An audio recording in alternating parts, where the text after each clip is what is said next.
All right, so hello everyone. Hopefully I'm super loud and I'll show up on the recording. So as you may or may not have noticed, I'm not Colin, nor am I Adrian. So my name's Chris, and I'll be doing the lecture for today, and then Colin should be back by Friday. So if anyone has any questions at all, don't hesitate to ask. If you put up your hand and I don't see you, just shout, say, hey you. Don't throw something, I guess, but please interrupt me at any point and ask any questions that you've got. So this week, just a quick reminder as well, labs start and tutorials start. So if you get a chance, please make sure to take a look at the tutorial questions before you turn up, and take a look at the lab notes before you turn up to your lab as well.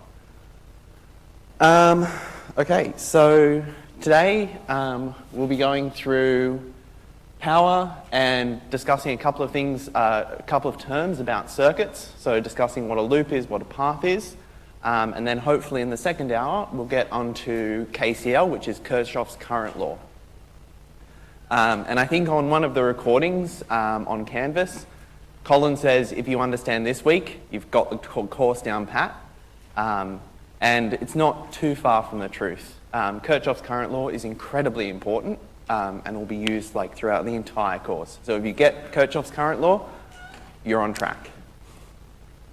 Okay, so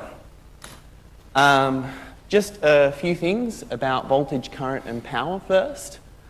So far we've looked at simple circuits with a voltage source and a resistor, or maybe a current source and a resistor. And we can work out that the voltage, the current, and the resistance are all related according to Ohm's law. So V equals IR. Now, one thing to keep in the back of your head is we have the water analogy for voltage, current, and resistance. So voltage is the pressure of the water, or how much energy it has. Current is the flow of the water, and resistance is kind of how thick the pipe is. So the higher the resistance, the thinner the pipe, the harder it is for water to flow through. So in these circuits, the energy source is the voltage supply or the current supply. And the thing that uses up the energy is the resistor. So when we're delivering energy through a circuit, that energy is delivered via the current, and that energy is dissipated via the resistive element. So usually when you have a resistor, it will dissipate the energy as heat, but you could also dissipate the energy as light. So for example, I think in the labs this week, you'll build a simple circuit with a resistor in it and an LED in it. So the LED will be dissipating the electrical energy as light. Just a quick refresher on Ohm's law. I don't know if anyone's feeling brave enough, but can anyone tell me what the current would be in that first circuit? So the circuit with the 10 volt source and the 2 ohm resistor. 5 amps? Yeah. Points for division. And then what about the voltage across the 6 ohm resistor in the second circuit? 12? Yeah. Points for multiplication. Did I get that the right way around? Probably not. Okay, so the next thing to note is there's only so much energy that different power sources can supply. So power sources will typically be able to have they'll have a max rating, and there's only so much energy that each power source can store. The other thing to note, and you'll maybe come across this in the labs this week, is you can only dissipate so much heat in a resistor before the resistor will start to melt. So you'll notice that lots of resistors will have a power rating on them. So it's really important that we pay attention to that power rating and we don't put too much current through the resistor or have too much voltage across the resistor, otherwise we might melt the resistor. And there is nothing better than the smell of carbon from your burning resistor. So typically, the resistors that we'll see in this course would have a power rating of at most 1 watt. So usually about half a watt. So power rating is the maximum rate that energy can be supplied from or dissipated in a device. So it's important when designing a circuit make sure that we pay attention to how much power is being consumed or how much power is being absorbed. The other thing is when you've got an LED, for example, that will usually have a very small power rating. So if you design your LED circuit this week and the LED doesn't turn on, maybe we've had too much current going through the LED and it's a very dead LED.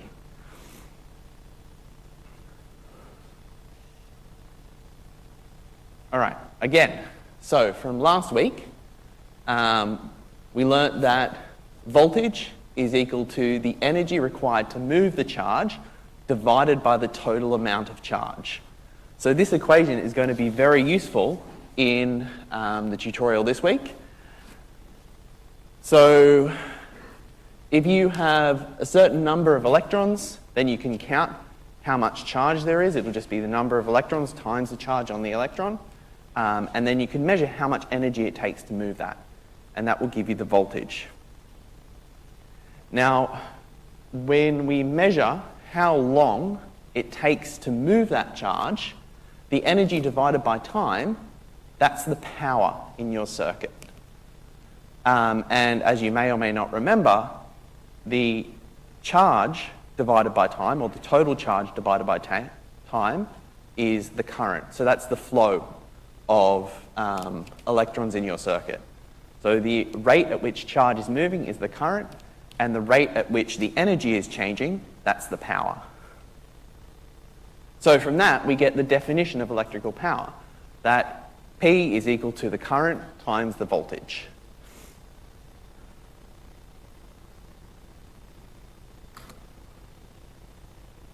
All right, so this is something that I always find incredibly confusing. I never remember it correctly. So you've got a blob and another blob. And those two blobs represent some electrical circuit or some surface in which current is flowing into and out of. And the idea is we want to work out which of these is producing energy and which of these is consuming energy. So in which way does current normally flow? Does it flow from positive to negative or negative to positive? Everyone who wants to vote positive to negative? Everyone who wants to be wrong? Oh no, no one fell for it. Okay, so conventional current is kind of in the wrong way because the charge-carrying particles are the electrons.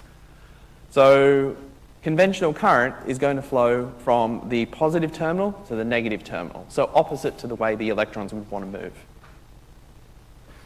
So that means we'd have a positive current.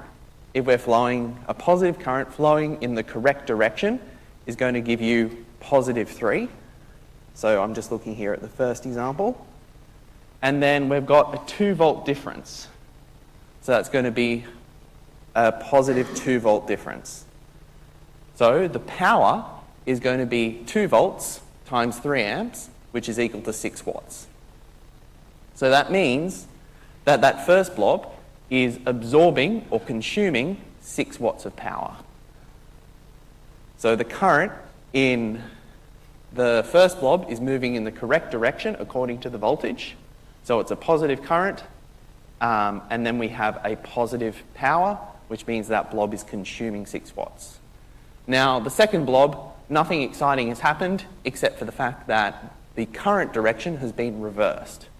So now that we can see that the current, instead of flowing conventionally from positive to negative, is flowing the wrong way. So there's 2 ways of thinking about this. We've got 3 amps and 2 volts. So we've got 6 watts of power, but the current is flowing the other way. So therefore, it must be producing that energy. Another way of thinking about it is 3 amps flowing in that direction is the same as negative 3 amps flowing in the opposite direction. So if you have negative 3 amps flowing in the opposite direction, or negative 3 amps in the conventional current direction, then you're going to have negative 6 watts. So if you've got negative 6 watts, that's exactly the same as having positive 6 watts, but positive 6 watts that is being produced rather than being absorbed.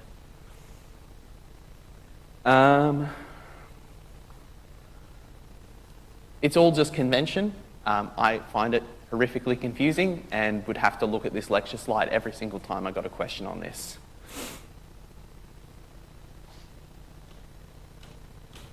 So maybe if we just quickly go back to this example here, we can see that we've got our 2 amp source, and then the current is going across that voltage. And somebody told me earlier how big that voltage was. It was 12 volts? 12 volts. So how much power is being dissipated in that resistor? 24 watts? I hope so. Because there's one thing I've learned. Never try and do maths in front of people. It never works. So I hope it's 24 watts.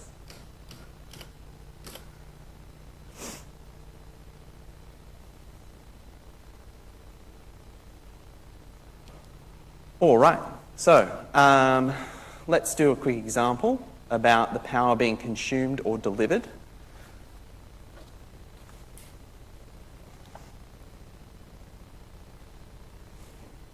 Okay, so we've got negative 3 amps, which is flowing into our blob. And then we've got negative 2 volts, which is going from the positive to the negative terminal. Now, there's so many ways of working this out. The first way that we have written is, well, we've got negative 3 amps times negative 2 volts. So therefore, it must be 6 watts. It's positive, so it must be consumed. Another way of working it out would be to say, well, negative 3 amps flowing one way is the same as positive 3 amps flowing the other way. So we could say that's positive 3 amps flowing that way. And negative 2 volts is the same as flipping the sign of the voltage and having a positive up there and a negative down there and having positive 2 volts. So that's 3 times 2, which is equal to 6 watts. Yep. So whichever way works for you is perfectly fine. Just remember that if we have a negative sign, it's just like having a current, but a current flowing in the opposite direction.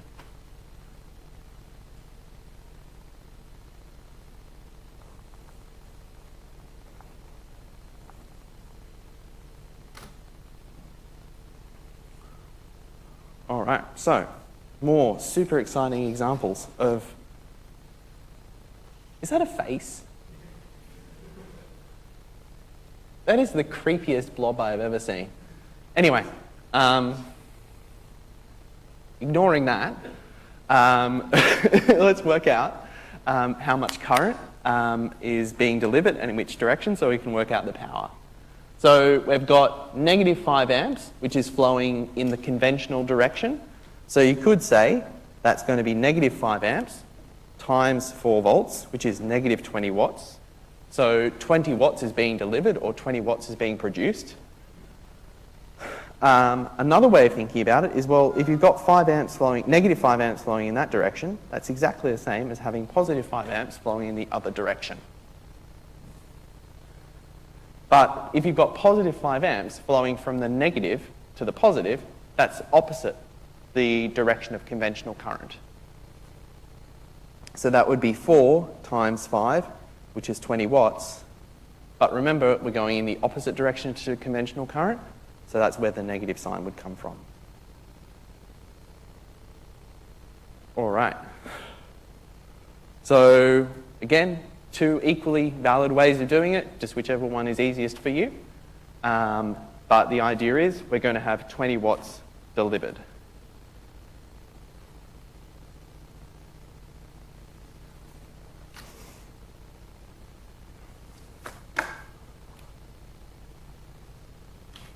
All right. Let's never see that face again, hopefully. Okay, so we have an equation for power. And from last week, we have an equation for voltage. So if by the power of mathematics we combine them, we're going to get an equation for power, which will relate the current and the voltage, or the current and the resistance, or the voltage and the resistance.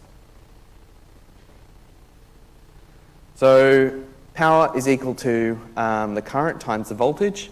And just to like really hammer home, that's going to be the charge divided by the time.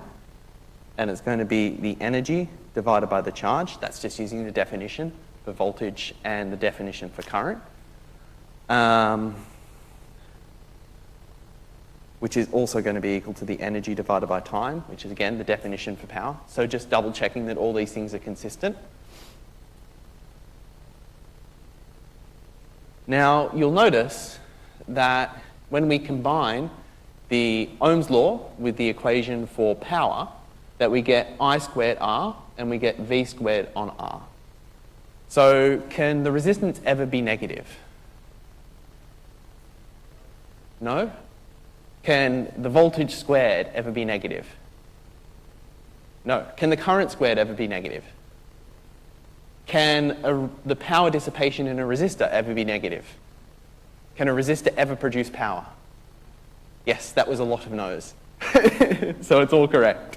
So the idea is that that is always bigger than or equal to 0.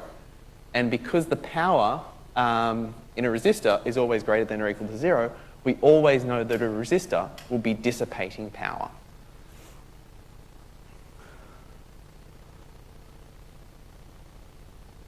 All right, so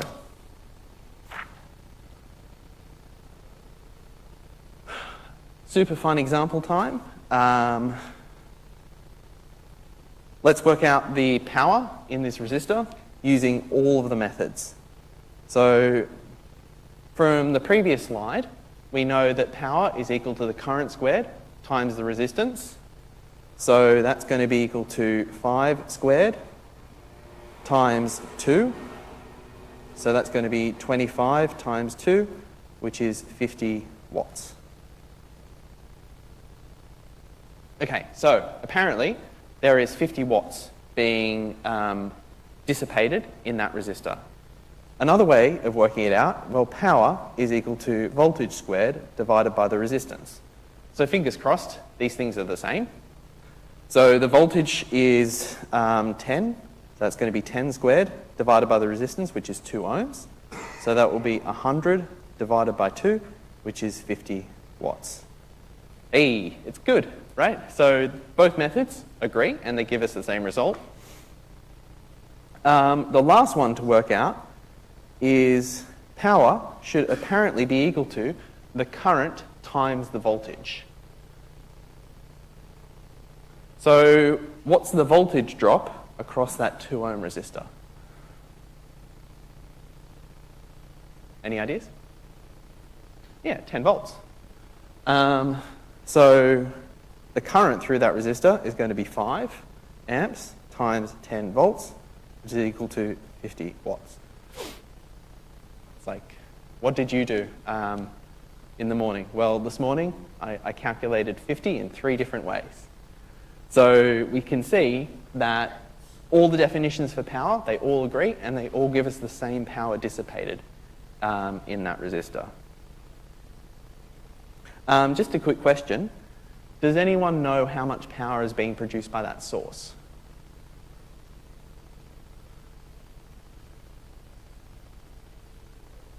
Yeah, 50 watts, right? So the total power in the circuit should be equal to 0. So there's going to be 50 watts being produced by that source.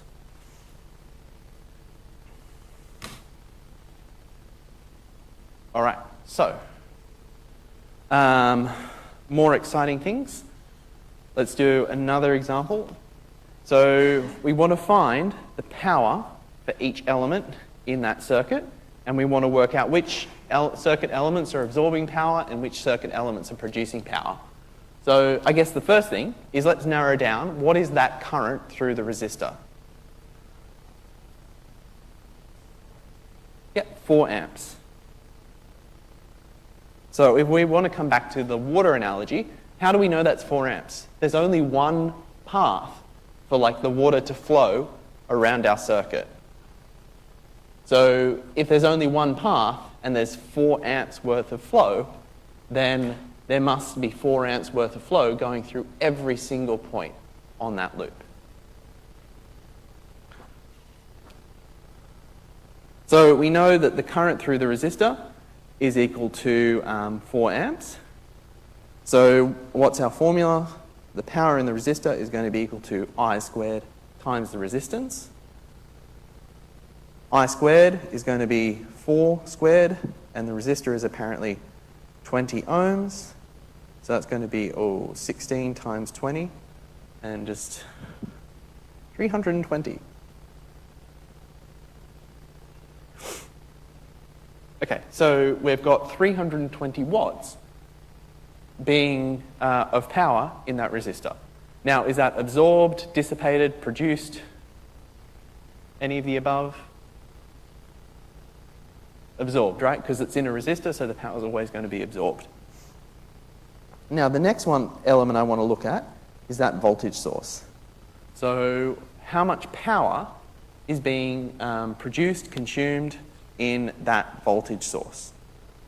Okay, so we have current, and is it flowing from the top of the page to the bottom of the page, or the bottom of the page to the top? Top to bottom. So it's going in the conventional direction. So any guesses? Absorbed or dissipated? The power in that voltage source. Absorbed? Absorbed? Yeah. So we're going to have 4 amps of current going through a 5 volt source. So the power in that voltage source is going to be I times V, which will be equal to some number. 4 times 5. You see, as soon as you try and do maths in front of people, it just completely destroys it. I swear I know how to multiply 4 and 5. So that's 20 watts. So we have 20 watts being absorbed or consumed by that source. All right, so the last thing to do is what about the power for the current source, the 4 amp current source?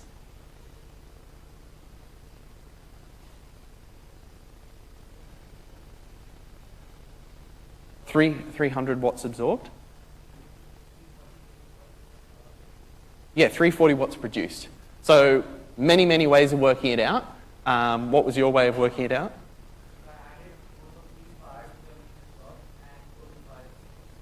Yeah, that's perfectly legitimate. So we know that we've got 320 watts being absorbed by the resistor, and we also know that we have 20 watts.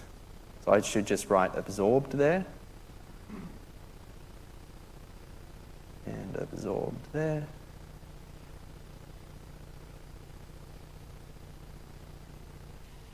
We know we have 20 watts being absorbed by the voltage source. So therefore, there must be 340 watts being produced by the current source. Okay, so absolutely, that's one way of working it out. Another way of working it out would be to use our definition of power. So we need to know what is the voltage across that current source. So this is a bit of an unfair question considering you haven't done Kirchhoff's voltage law yet. But if we know the voltage across that 20 ohm resistor, and we know the voltage across the 5 volt source, then we know what the voltage would be across that current source.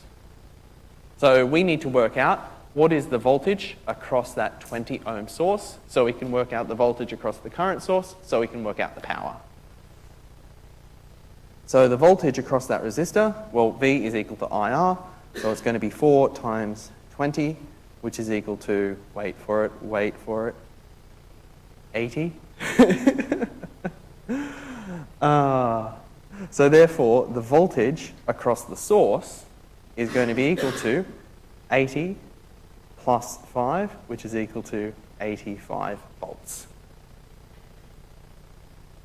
So now we know that across here is 85 volts, and we know that the power for our source is going to be equal to the current, which is 4 amps, times 85, and I really, really hope that's 340.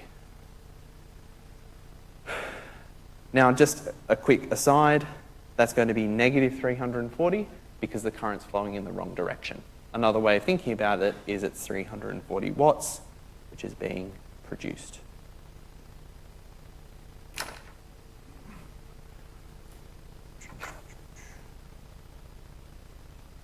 All right. Any questions? Nope. All good? Super straightforward?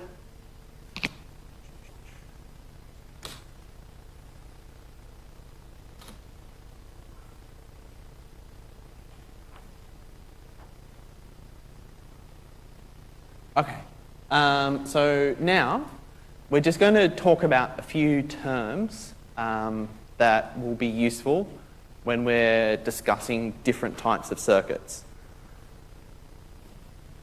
So far, the circuits we've looked at have been pretty simple, right? We've had a power source and an element that dissipates that power, like a resistor. But circuits can become very, very, very complicated. And the idea is, once we've got a few tools to analyze a circuit, it'll be easier to analyze like loops and branches and nodes, rather than think about what's the voltage here, how much power is dissipated in this element. So what I find slightly interesting is, of course, the thing on the PCB, printed circuit board. Of course that's a circuit, right? It's really obvious. But it turns out that also the entire grid of the United States is just one massive circuit.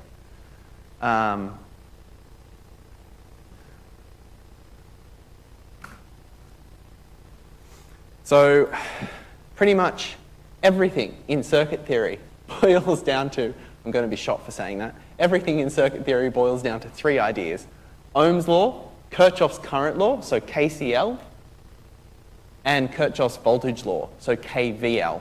If you're across those three ideas, then you're 90% of the way to becoming an electrical engineer. Again, I'm going to be shot for saying this. Okay, so Kirchhoff's current law says, is a law for how currents behave in electrical circuits. So when lots of currents come together at a single point, what happens to the currents when they come together at that point? Kirchhoff's voltage law is a law relating the potentials around a circuit. So today we're going to take a look at Kirchhoff's current law.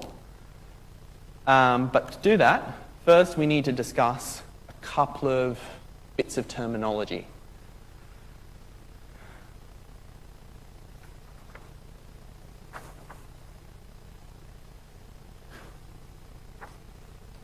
Okay, so a point at which two or more elements have a common connection is called a node. So we can see here on this circuit, there's a node there, there's a node there, and there's a node there. And one thing I like to keep in the back of my head when I'm analyzing circuits is usually nodes have the same voltage. So it doesn't mean it's absolutely true, but typically that's got a voltage, that has a voltage, and that has a voltage, and all those voltages will be, the voltage across this entire path will all be V1. The voltage there will all be V3. The voltage there would all be V2. So usually, nodes will have the same voltage. Now, a branch is a path through an element of the circuit. So a branch of the circuit would be that line passing through the current source. I mean, that is another branch. This is another branch. And if you want, you could say that that is also a branch going all the way down.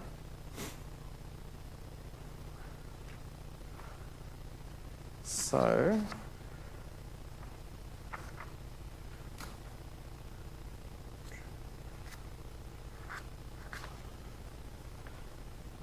just heading back to that example from earlier, what we could do is we could say just there, that's a node.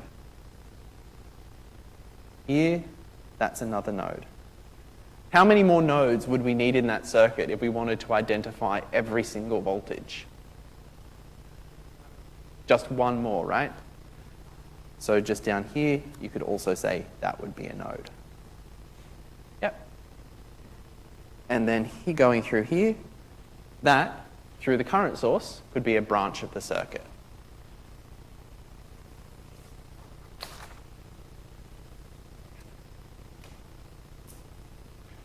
And just one other quick thing to mention here. You should notice that both these circuits are identical. They've just been drawn in slightly different ways.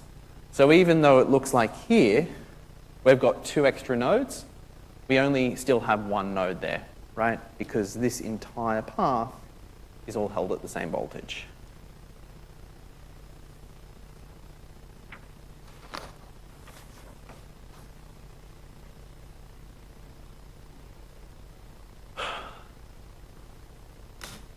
Okay.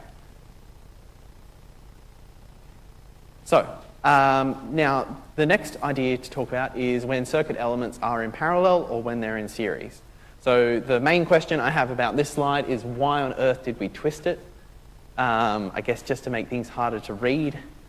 So we've got a whole heap of resistors and they're in some kind of network, and we want to work out which resistors are in parallel or are some resistors in series.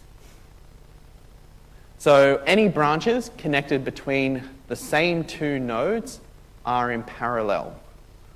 So just up here, if I call that a node, node A, then is that the same node or a different node? Same node, so that's also node A. What about down here, right? So following the path, that would also be node A. And that would also be node A. Down here, if we call this node B, then that's also node B. And then following the path, that's also node B. But inconveniently, is that node A or B? No, it's node C. C for Chris. So we've got another node sitting in there. So any branches connected between the same two nodes are in parallel. Well, that's a branch which is connecting A to B, and that goes through R1. And this is a branch connecting A to B, which goes through R2. So R1 and R2 are in parallel. And this is a branch which is going from A to B, and that's going through R3. So it's also in parallel. So that means that R1 is in parallel with R2, and it's also in parallel with R3. Yep, so R1, R2, and R3 are all going to be in parallel. Exciting extension question. What would I have to do to R4 and R5 so I could say that R4 and R5 were in parallel with R1, R2, and R3? I would have to add them up. Yep. So we'll get to this in a bit, but R4 and R5 are in series. So we can just add those two resistances together, so then we know that R4 plus R5 would be in parallel with R3, because there's a branch going through here which is connecting node A to node B, but inconveniently goes through node C.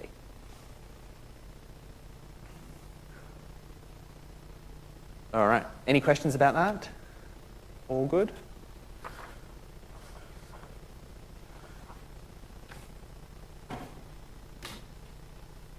Okay, so next bit is a path and a loop. So a path is a sequence of, I've already used the word path a million times and nobody stopped me. I should have been saying branch. So a path is a sequence of connected elements. So a path is when you have a branch, you start at a node, you have a branch, and then you go through another node. And then maybe you go through another branch, and then maybe you hit another node. And then a loop is a path that just closes back on itself. So in this circuit, we've got one example of a path and one example of a loop. How many loops can I draw in that circuit? Yeah, 3 loops. So there's one loop going around the whole circuit. There's a little loop going around through there, and there's another little loop going around through there. So loop is a really important idea when we're going to be talking about Kirchhoff's voltage law. So for KVL, loops are a really important notion.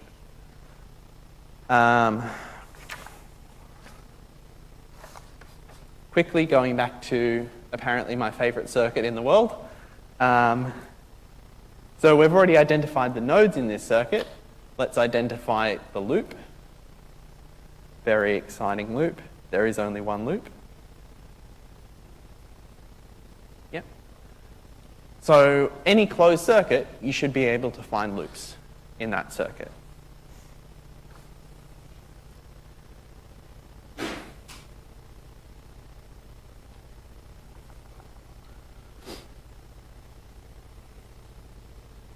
Okay, so we've talked about nodes, we've talked about parallel elements. There's only one thing left, series elements.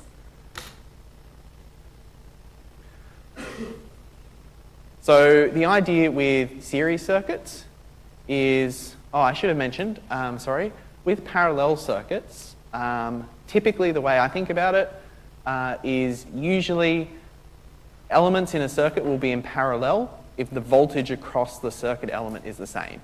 I'm not saying it's 100% correct, but that's usually the way I think about it. So if we started at node A and we ended at node B, then elements will be in parallel if those voltages across, the voltage drops across each of the elements are the same. So series circuit, a path is a series connection of components if all immediate nodes in the path have no other connection. So another way of thinking about that is we knew ages ago, one of the examples, we knew that the current through the resistor was going to be 4 amps because there was no other path for it to flow out of. I mean, I think this was, yeah, it was my favorite example in the world. So we know that the current through that resistor is going to be 4 amps because there's no other way for the current to flow. It has to flow in that direction. So we see that that resistor is in series with the current source. It's also in series with that voltage source. So if there's no other direction for the current to flow, the elements have to be in series. So here, if we start at node 2, and then we go to node 3, and then we end at node 4, so we've gone through R2 and R3, there's no other pipe for the water to flow through. So there's no connection heading out that way from node 3. So that means that R2 and R3 are going to be in series. So again, one way I like to think about it is usually elements in series will have the same current flowing through them. So R2 and R3 are in series. R1, R2 and R3 are not in series because R1, well, there's another way for the current to flow. It can flow down through that current source, or it can flow through R2. Okay. We do notice, though, that that voltage source and that resistor, R1, they would be in series, right? Because there's no other direction for the current to flow.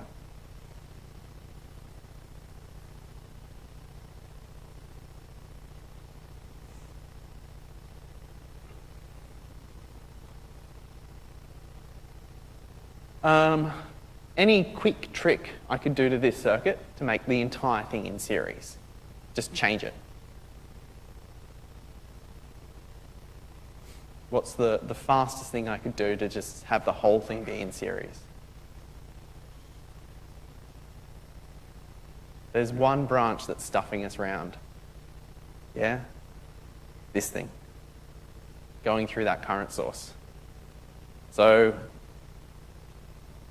I don't know, you put a switch in there, right, and you open the switch, and suddenly that current source isn't there anymore because it's not connected, it's not a closed circuit, then everything in that circuit could be in series.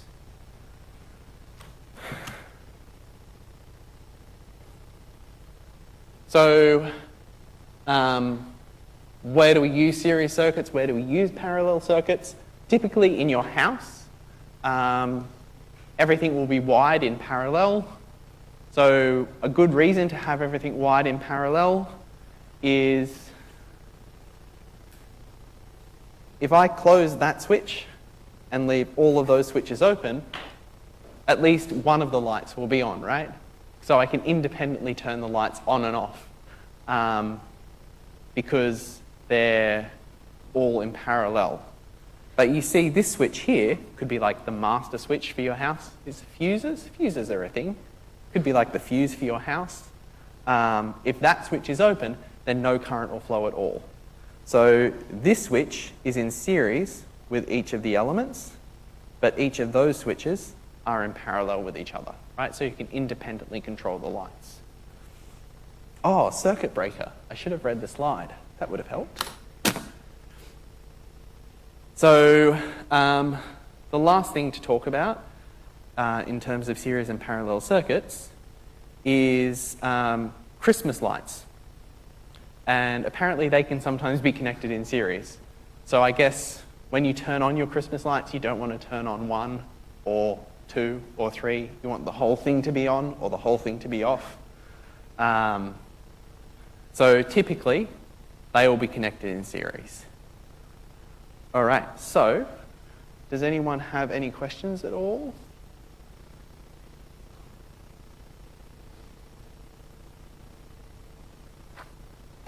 Questions? Yeah. Does it really matter which, if you put a positive or negative sign on power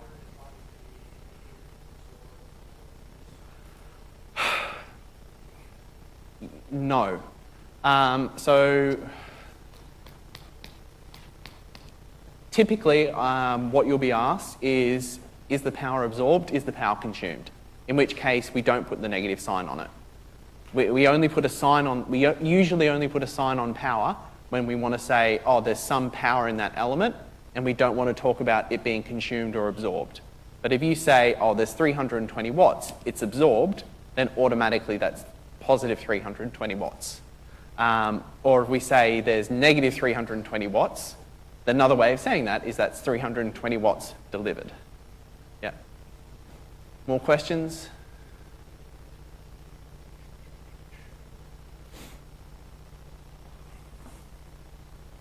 All right, so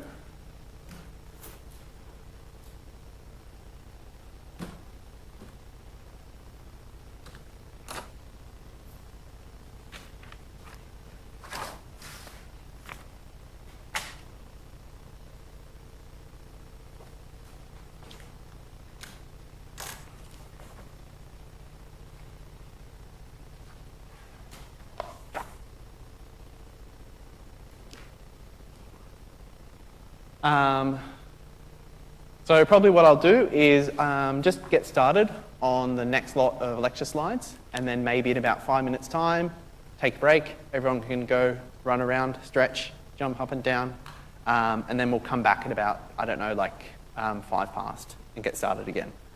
So just quickly, we'll get started on Kirchhoff's current law. So Kirchhoff's current law is incredibly important. If you can get this and you can get KVL, then you'll be good to go. So Kirchhoff's current law is the sum of currents entering a node is always equal to 0. So the idea is, in this circuit, we've got IA and IB. They're two currents and they're flowing in. And then we have IC and ID, and they're two currents flowing out. So that can be indicated by a negative sign. Because IC and ID are flowing out of the circuit, they're going to be negative currents. And because IA and IB are flowing into the node, they're going to be positive currents. And when we add all those currents together, the total current should be equal to 0. So again, going back to the analogy of like water flowing through a pipe, if you've got lots of pipes and they all join together, and then you have like a few pipes going out, then the water can't just accumulate where all the pipes join together, right? Otherwise, the point at which they join together would get higher and higher in pressure and it would explode. So the currents flowing in must be equal to the currents flowing out. So the way I usually think about it is the currents flowing in must be equal to the currents flowing out. So another way of writing this would be that IA plus IB must be equal to IC plus ID. So that's all the in currents, and that's all the out currents. Yeah. So when you've got more than like 5 or 6 currents, it can be really helpful to use Sigma notation. So Sigma notation is just saying when we add IA, IB, IC all the way up to IN, that's going to be equal to 0. Hopefully people have seen sums before. Yep. If you haven't, just ask. We can explain it.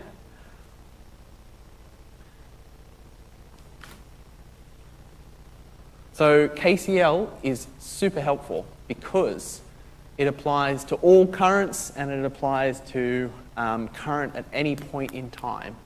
So we always know that the sum of the currents must be equal to 0. So if you've got just random garbage currents coming in, just no idea if it's an AC current or a DC current, we still know that the sum of all those currents will be equal to 0. One helpful trick when you're analysing circuits is to separate AC current and DC current from each other. So you can find the average current and call that DC, and then the oscillating current would be the AC current. It also doesn't matter if it's just flowing into a single node or some super complicated blob of a circuit. So you can see here we've got IA and IB flowing into a blob, which might be some very complicated circuit, and then we've got a current, ID and IC, flowing out of that circuit. We can still apply KCL to that big blob, right? It doesn't have to be a single node in the circuit.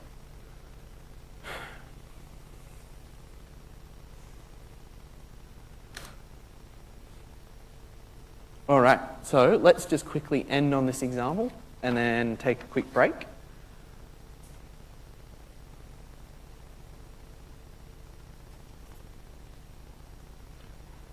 Okay, so KCL. Example 1.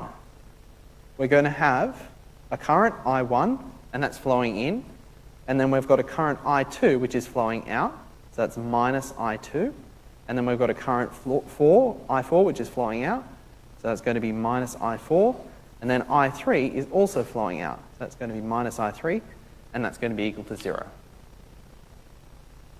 And our unknown is the current I3.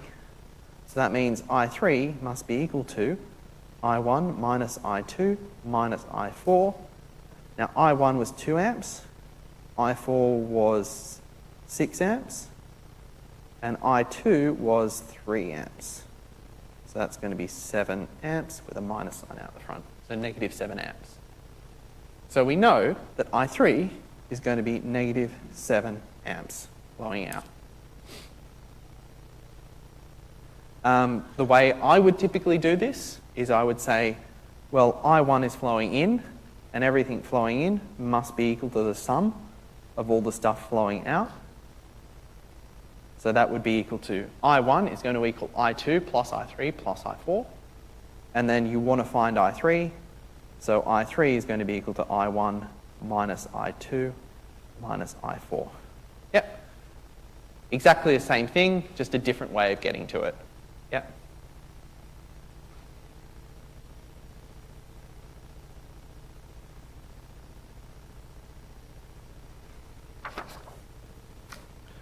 All right, so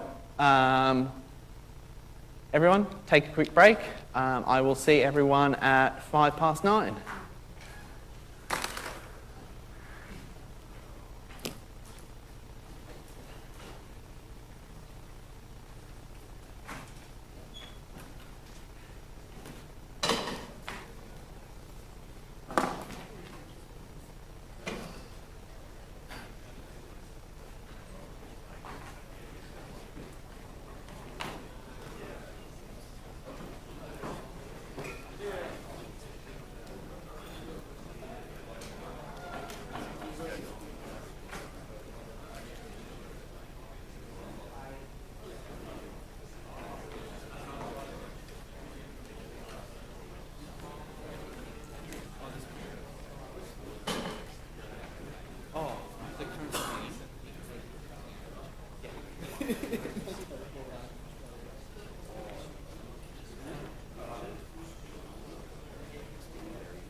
I have a question about the lab.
All right, am I loud again? Okay, so let's get started again. I hope everyone enjoyed and made the most of their 5-minute break or 10-minute break. Anyway, so back to KCL. So the idea is with KCL, the currents flowing in and the currents flowing out are always going to be the same. So here we've got another example of a node, and we've got currents flowing in and out of this node. So one way of working this out would be to say that I1 is flowing into this node. So I1 is going to be positive. I2 is flowing out of that node, so I2 is going to be negative. I3, well, that's flowing into the node, so it's going to be positive. And then IEQ is going to be, or I equivalent, is flowing out of the node, so that's going to be negative. And all of those are going to be equal to 0. So rearranging that for the equivalent current, we could say that I equivalent is going to be equal to I1 minus I2 plus I3. Another way of arriving at exactly the same equation is to say, well, flowing into that node is I1, and also flowing into that node is I3. So that's the stuff flowing into the node, and that's going to be equal to all the stuff flowing out of that node. So that's going to be equal to the equivalent current plus I2. So that means that I equivalent is going to be equal to I1 plus I3 minus I2. Yep. So just two methods of arriving at exactly the same expression, right? So all the stuff flowing in is going to be equal to all the current flowing out. Another useful thing is, why do we call it I equivalent? Because if we have a whole heap of currents and they're all flowing into a node, then if we put a resistor out here, the current flowing through that resistor is just I equivalent. So according to that resistor, I1, I2, and I3 aren't really separate current sources. They're just the same current source. So when we have lots of currents flowing into a node, we can just add them together, and then after that node, each circuit element doesn't understand that there was more than one current source before. Yeah. So if we want to combine current sources, we can just put two wires together and have them join in a node.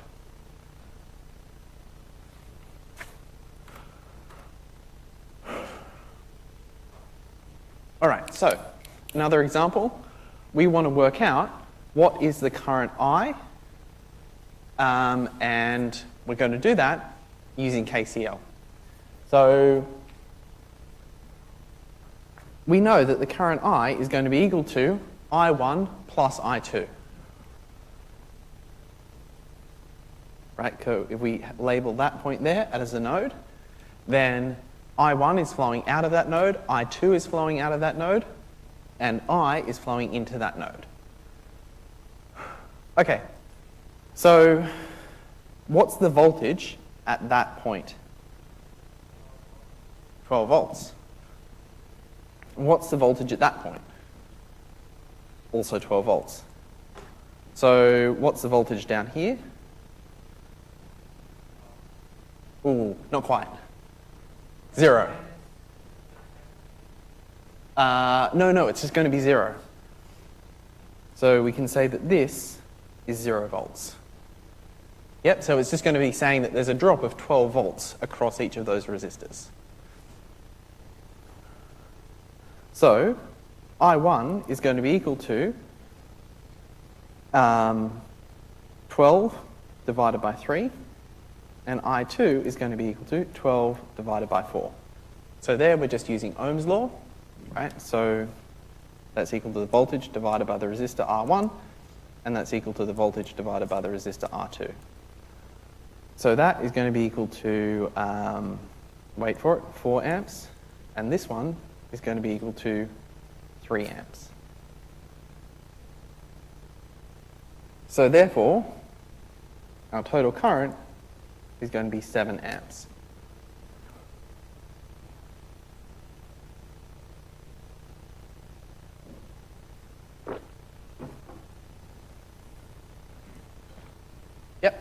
So we can see that KCL is a really useful way of working out currents in a circuit.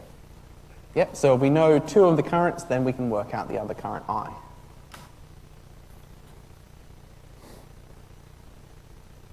Okay, so if we have current sources in parallel, then what we can do is we can just add together those current sources. So we saw that with the example with I equivalent, where we had I1, I2, and I3, and they were all in parallel. We could just add them together.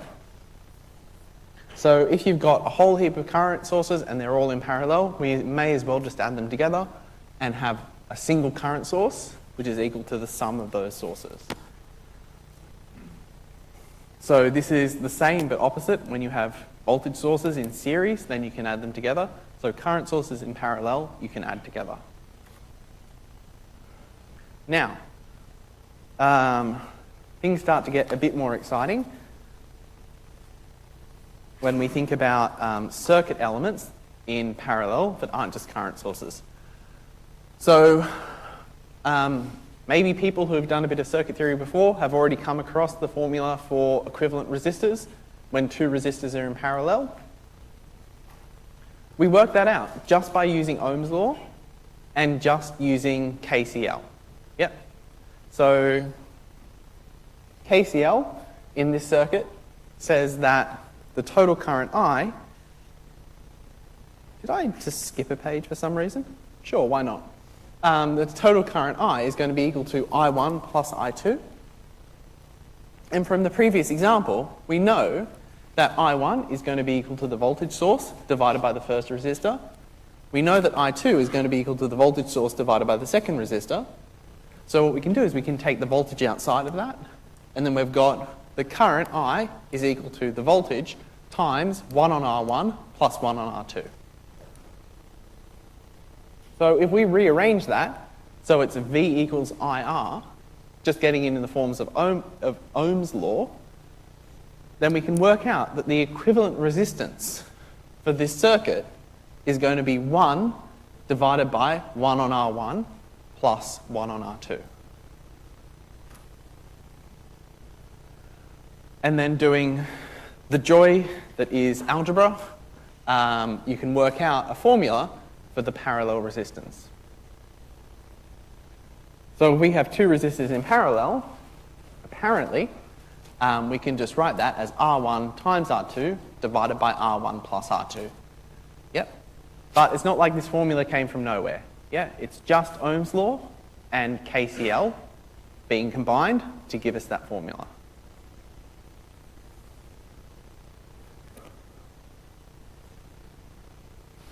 Okay, now we know the formula for the equivalent resistance. Let's do this example and try and work out the current that way.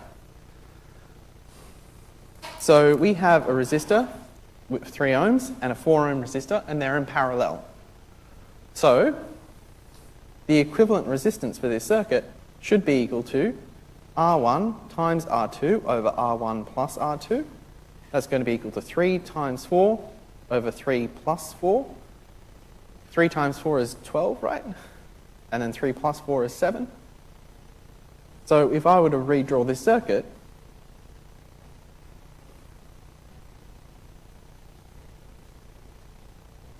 it would be a 12-volt source with a 12 divided by 7 ohm resistor.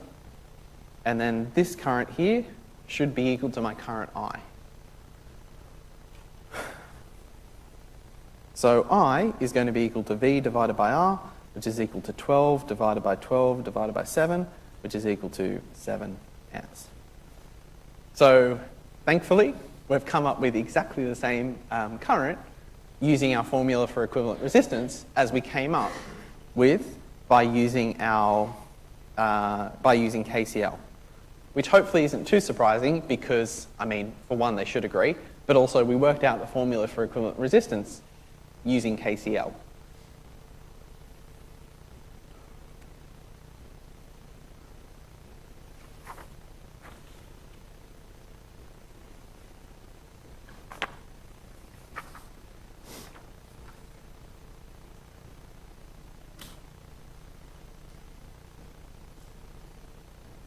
All right, so calculators at the ready. to double check that I got this maths right when I put it into my calculator last night.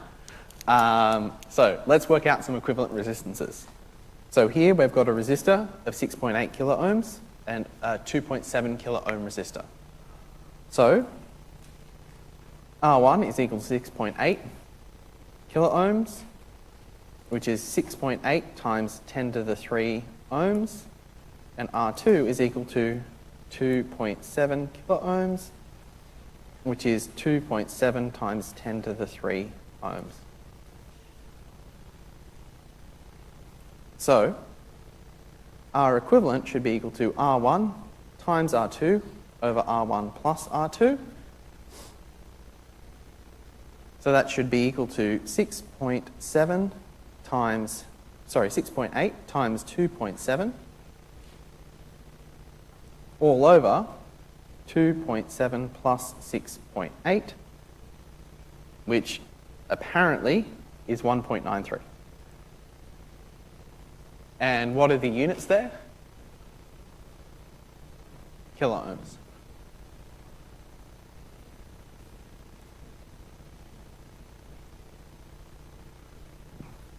Okay, so over here, we've got a R1 is equal to a 100 kilo ohm resistor.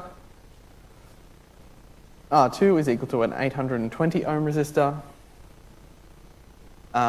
So therefore, the equivalent resistance is going to be equal to 100 times 10 to the 3 times 820, all divided by 100 times 10 to the 3 plus 820, which is equal to, and hey, it turns out I did make a mistake. So I said that was a 100 ohm resistor and not a 100 kilo ohm resistor. So anyone got a calculator and can work out what 100 kilo ohms times 820 ohms divided by 100 kilo ohms plus 820 ohms is? It's 100 kilo ohms, so 100 times 10 to the 3. Did somebody mention an answer earlier and I missed it? 813? A success, which is very different to my answer, which is completely wrong. So 813 ohms. So you'll notice in this circuit, we got 1.93 kilo ohms. 1.93 kilo ohms is both less than 6.8 kilo ohms and less than 2.7 kilo ohms. And over here, we got 813 ohms. And that's less than 820 ohms, and it's also less than 100 kilo ohms. So when we have resistors in parallel, the equivalent resistance is always going to be smaller than the minimum resistor in all those resistors in parallel. Again, coming back to the water analogy, that kind of makes sense. If you've got adding more and more ways for the water to flow, then it will be easier and easier for the water to flow. All right, any questions about resistors in parallel? All good? Okay, so when you've got more than one resistor in parallel, often happens, you can just apply the same KCL trick to work out a formula for the equivalent resistance. So just add up all the currents together and rearrange it into the form V equals IR to get an expression for the equivalent resistance. So that'll be 1 over the sum of all the reciprocal resistances.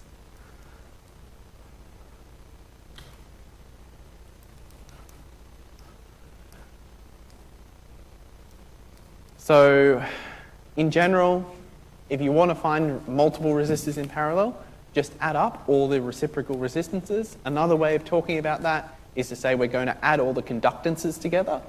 So that symbol G just means the conductance. Very rarely in this course will you see conductance used, right? It's just 1 divided by the resistance. So most of the time we'll just talk about 1 divided by the resistance. So just like I mentioned earlier, the equivalent resistance is always less than the smallest resistor. And if all the resistors are exactly the same, then you can work out the equivalent resistance by just saying that resistor value divided by the number of resistors.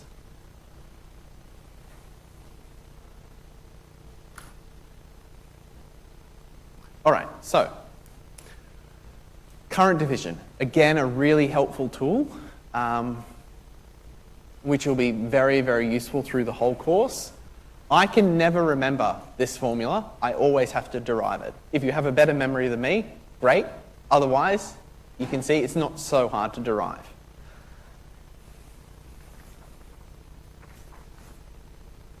So current division is just saying, instead of knowing I1 and I2, and then working out the total current flowing into I1 and I2, so if that's the total current flowing into that node, what happens if we know the resistor values and we know the current flowing in? Can we work out how big the current flowing through the first resistor is and how big the current flowing through the second resistor is? And hopefully we should be able to do that, because we know like more current will flow through a lower resistor and less current will flow through a higher resistor.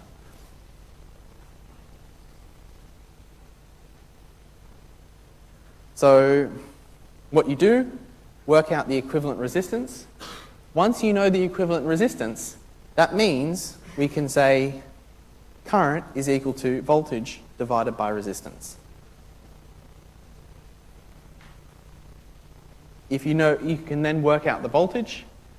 So that allows you to work out the current flowing through the first path, I1, and that will be in terms of the other resistor divided by the sum of all the resistors times the total current, or the current flowing through I2, that'll be the other resistor divided by the sum of the resistors times the total current.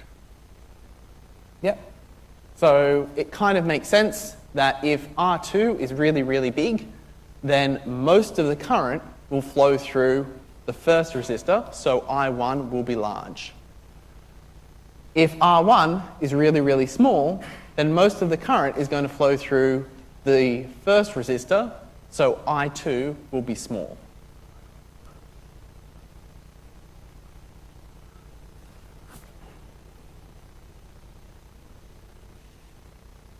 All right, so any questions at all about current division?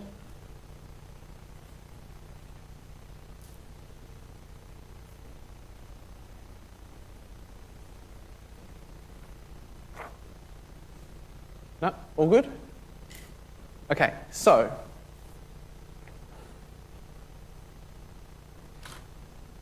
let's go ahead and use current division to try and work out what the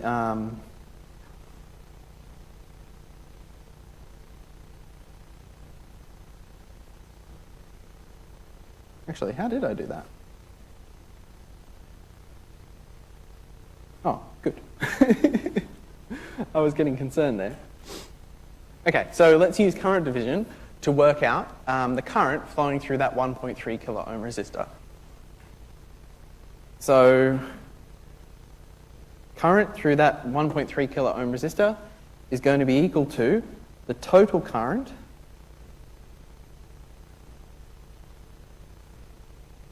times the other resistor over the sum of the resistances. Okay, so let's make that a little less nonsensical. So that's going to be 5 amps, which is the total current. The other resistor is going to be 4.7 kilo ohms. And the sum of the resistors is going to be 1.3 kilo ohms plus 4.7 kilo ohms. So that is going to be equal to 5 times 4.7 divided by 6, which hopefully is equal to 3.92 amps.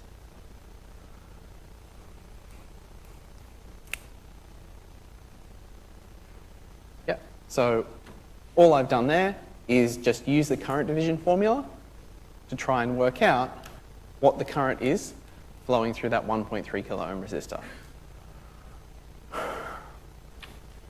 And if you wanted to, you could use the current division formula to to work out how much current is flowing through that 4.7 kilo ohm resistor. What about another way of working out the current through that 4.7 kilo ohm resistor without using current division?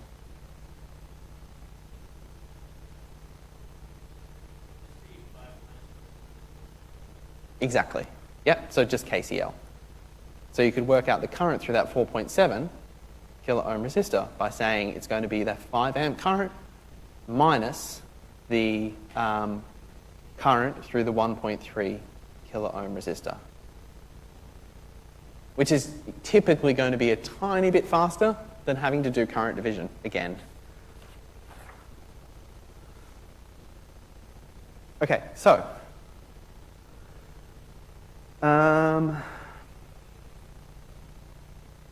let's try and work out the current through the 1.3 kilo ohm resistor, but this time let's work out the equivalent resistance, work out the voltage across the resistor, and then work out the current from the voltage across the resistor.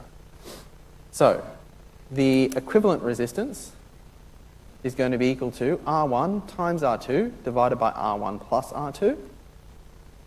So that's going to be equal to 1.3 times 4.7 all over 1.3 plus 4.7. So apparently that's equal to 5.09. No. That's equal to 1.018.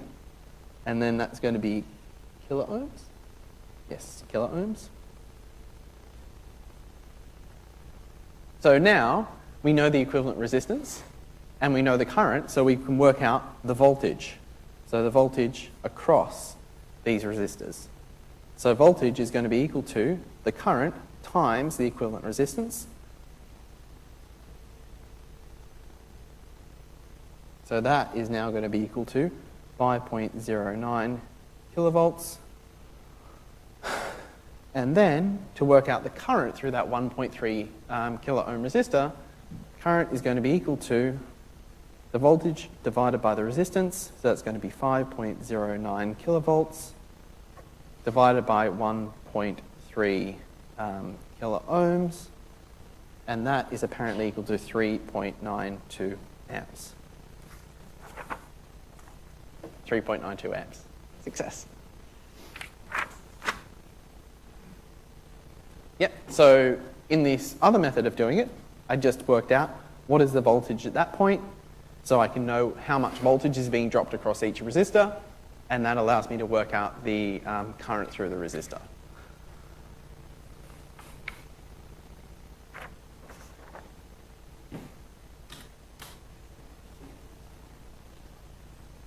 Okay, so current division with multiple resistors.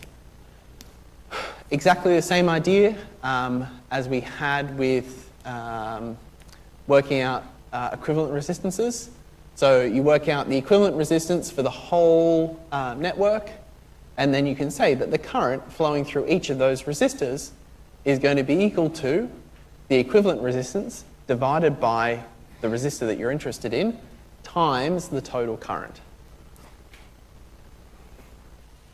So for example, if you have a current flowing in there and we ignore the rest of that circuit, so it's just going to be I1 and I2, then that would be R1 R2 over R1 plus R2 all over R1 times I. And that would be the current I1.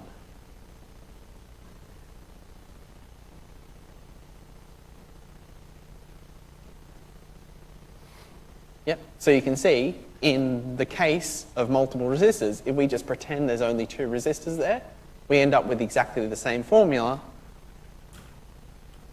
as we had earlier. Yep. So it turns out, apparently, I speak too quickly because questions. That's the end of the KCL lectures. Anyone have any questions at all? No? Apart from why do you speak too quickly?